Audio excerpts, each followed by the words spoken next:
Yadadri power plant విషయంలో అసలు వారు చేసే వాదనకు సహేతుకత లేదు. అర్ధరహితమైన వాదన, మూర్ఖపు వాదన.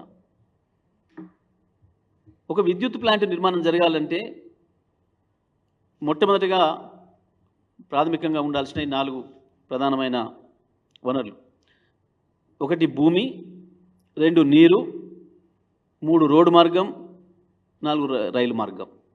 ఇవి ప్రధానమైనవి వాళ్ళు ఎక్కడ చేయాలన్నా. ఆ తర్వాత అంతర్జాతీయ బొగ్గు కూడా దిగుమతి చేసుకోవాల్సిన అవసరం ఉంది కాబట్టి కేంద్ర ప్రభుత్వం ఇచ్చిన నిబంధన ప్రకారం పోర్టులు కూడా అందుబాటులో ఉండటం అనేది. ఇంకొకటి ఇంకా ప్రధానమైనది దీంట్లో, ఈ ఉత్పత్తితోనే ఏదైతే యాష్ వస్తుందో, ఫ్లై యాష్ వస్తుందో దాన్ని డిస్పోజల్ చేయడం అనేది ఇమ్మీడియట్గా వెంటనే చేయాలనేది ఎన్జిటి కండిషన్ కూడా. ఇవన్నీ అనుకూలంగా ఉన్నది దామరచర్ల ప్రాంతం. అక్కడ ప్రభుత్వ భూమి దొరికింది, అందుబాటులో నీళ్లున్నాయి, పోర్టుల నుంచి కూడా అవసరమైతే కావాల్సిన రోడ్డు మార్గం ఉంది. అటు కృష్ణపట్నం కావచ్చు, ఇటు మచిలీపట్నం కావచ్చు, ఒంగోలు చీరాల కావచ్చు. దాంతోపాటు ఆ ప్రాంతంలో ఉన్న సిమెంట్ ఫ్యాక్టరీలు ఏదైతే ఉన్నాయో అవి వెంటనే మేము ఫ్లై యాష్ తీసుకుపోవడానికి మేము సిద్ధంగా ఉన్నామని చెప్పి ముందుకు వచ్చి అగ్రిమెంట్లు కూడా ఇచ్చారు. ఇక్కడ ఎక్కడ కూడా ఏ చిన్న అభ్యంతరం లేదు ఇక్కడ. ఇంకొకటి దీంట్లో ప్రధానమైంది, బొగ్గు కేటాయింపు అనేది కేంద్ర ప్రభుత్వం యొక్క ఇష్టం మీద ఆధారపడి ఉంది. కేంద్ర ప్రభుత్వం యొక్క అధికారం అది. సింగరేణి నుంచే ఇవ్వాలని ఏం లేదు, దానికి ప్లాంట్ బొగ్గు ఇంకెక్కడి నుంచైనా కూడా కేటాయించవచ్చు.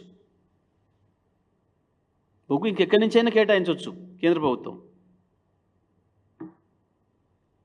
కాబట్టి వాళ్ళు ఏదో అక్కడ పెట్టి దూరం అయింది, దీనివల్ల ఏదో ట్రాన్స్పోర్ట్ తగ్గుతుంది, ఖర్చు ఎక్కువవుతుంది అని చెప్పి ఒక తెలివిలేని వాదన, మూర్ఖపు వాదన, మోసపు వాదన తప్ప ఇంకోటి కాదు. ఇంకొకటి ఏముంది, కేంద్ర ప్రభుత్వం అప్పుడే ఒకరు సర్క్యులర్ ఇచ్చింది, తప్పకుండా ప్రతి ప్లాంట్ కూడా 10% విదేశీ బొగ్గును వాడాలి అని. 10% విదేశీ బొగ్గును వాడాలి. మరి నిజంగానే దాన్ని కఠినంగా అమలు చేస్తే వాళ్ళు అయితే వాడుతున్నారు. చాలా చోట్ల కేంద్ర ప్రభుత్వం చెప్పిన దానికి లొంగిపోయినారు. మనం ఒక్కరమే సింగరేణి మన చేతిలో ఉంది కాబట్టి అని చెప్పి మేము తీసుకోము, మీరు చెప్పింది కేంద్రం చెప్పినట్టుగా విదేశీ బొగ్గు తీసుకుంటే ధర ఎక్కువ అవుతుంది, మాకు అవసరం లేదు అని చెప్పి సింగరేణి వాడుతున్నాం. కానీ నిజమే కేంద్రం కనుక కఠినంగా అమలు చేస్తే వాళ్ళు ఇచ్చిన నిబంధన విదేశీ బొగ్గు తేవాల్సి వస్తుంది. మరి తేవాల్సి వచ్చినప్పుడు తప్పకుండా పోర్ట్లకు దగ్గర అదే ఉంటుంది. ఇది ఒక అర్ధరహితమైన వాదన. ఇంకొకటి, ఫ్లై యాష్ అక్కడ పెట్టినా ఆ ఫ్లై యాష్ను డిస్పోజల్ చేయాలంటే ఇక్కడ ఫ్యాక్టరీలో రావాల్సిందే. అవును, బొగ్గు అక్కడనే ఉంది అనుకుంటే ఫ్లై యాష్ ఇక్కడికి రావాలి. ఇవాళ ఇక్కడే ఉంది కాబట్టి ఈజీ ఉంది డిస్పోజల్ కూడా. ఎట్లా చూసినా ఇబ్బంది లేదు. వీటన్నిటికి మించి ఇంకొక వైపు దానిపైన చర్చ జరుగుతున్నప్పుడు కేసీఆర్ గారు ఇంకొకటి మెగా పవర్ ప్లాంట్ మనం నిర్మాణం చేయాలి, అల్ట్రా మెగా పవర్ ప్లాంట్ 4000 మెగావాట్లతో నేను చెప్పి చర్చ చేస్తున్నప్పుడు నేను కూడా రిక్వెస్ట్ చేసిన, వెనుకబడ్డ జిల్లాకు సంబంధించిన మంత్రిగా, సార్ మా జిల్లాలో ప్రభుత్వం నుంచి వచ్చిన ఒక్క భారీ ప్రాజెక్టు లేదు, ఒక పరిశ్రమ లేదు, ఈ అవకాశం మాకు ఇస్తే, ఎందుకంటే ఇన్ని అవకాశాలు మాకు ఇక్కడ ఉన్నాయి, ఒక పవర్ ప్లాంట్ పెట్టడానికి కావాల్సిన అన్ని వసతులు ఇక్కడ ఉన్నాయి, ఇక్కడ అవకాశం ఇస్తే మా జిల్లా కూడా బాగుపడుతుంది, ఇది మా అందరి కోరిక, మా ప్రజల కోరిక అని చెప్పి నేను వారిని రిక్వెస్ట్ చేసిన. ముందు మహబూబ్నగర్లో పెడదామని ఆలోచన చేశాను. ఎందుకంటే అక్కడ రాయచూరు పవర్ ప్లాంట్ ఉంది, మహబూబ్నగర్ జిల్లాను ఆనుకొని కర్ణాటకలో. అక్కడ పవర్ ప్లాంట్ ఉంది అంటే మిగతా అన్ని అనుకూలమైన అంశాలు ఉన్నట్లు కదా, అక్కడ ఒకసారి ప్రయత్నం చేద్దామని చేశారు. చేస్తే దురదృష్టవశాత్తు అక్కడ భూమి అందుబాటులో లేకపోవడం జరిగింది.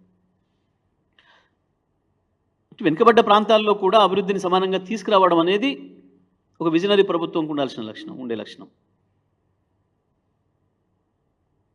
ఇవాళ మనం చూస్తున్నాం దేశవ్యాప్తంగా, ప్రపంచవ్యాప్తంగా ఆయా దేశాలు కావచ్చు, ఆయా రాష్ట్రాల్లో కావచ్చు, అభివృద్ధి విషయంలో ప్రాంతాలలో తేడా వస్తే ఏం జరుగుతుందో మనం చూస్తున్నాం. మరి ఇటువంటి సందర్భంలో మొత్తం 70 ఏళ్ల నుంచి వెళ్ళి అనాదరణకు గురై, నిరాదరణకు గురై నాశనమైన వ్యవసాయం ఒకవైపు, సాగునీళ్ళు పక్కన పెడితే కనీసం తాగునీళ్ళు లేక ఫ్లోరైడ్తో నాశనం అయిపోతున్న జిల్లా, ఒక్క పరిశ్రమ అనేది లేక, ప్రభుత్వం నుంచి ప్రోత్సాహం లేక, ఉపాధి అవకాశాలు లేకపోయిన జిల్లా మరి అక్కడ ఒక పెద్ద పవర్ ప్లాంట్ తేవడం అనేది అది ఒక ఆర్థిక అభివృద్ధి కేంద్రం మాకు. తప్పకుండా ఇవాళ మా జిల్లా ఆర్థిక ముఖ రూపం మారిపోతుంది. అది అవసరం. ఇంత స్పష్టంగా ఉంటే వాస్తవాలు ఒక చిల్లర మాటలతోని ఇంత పెద్ద లక్ష్యాన్ని చేరుకున్న ప్రభుత్వాన్ని కేసీఆర్ గారిని అభినందించాల్సింది పోయి ఒక దుర్మార్గమైన ఆధారం లేని అర్ధరహితమైన ఆరోపణలు చేస్తూ వారు ఈ చర్య చేస్తూ ఉన్నారు.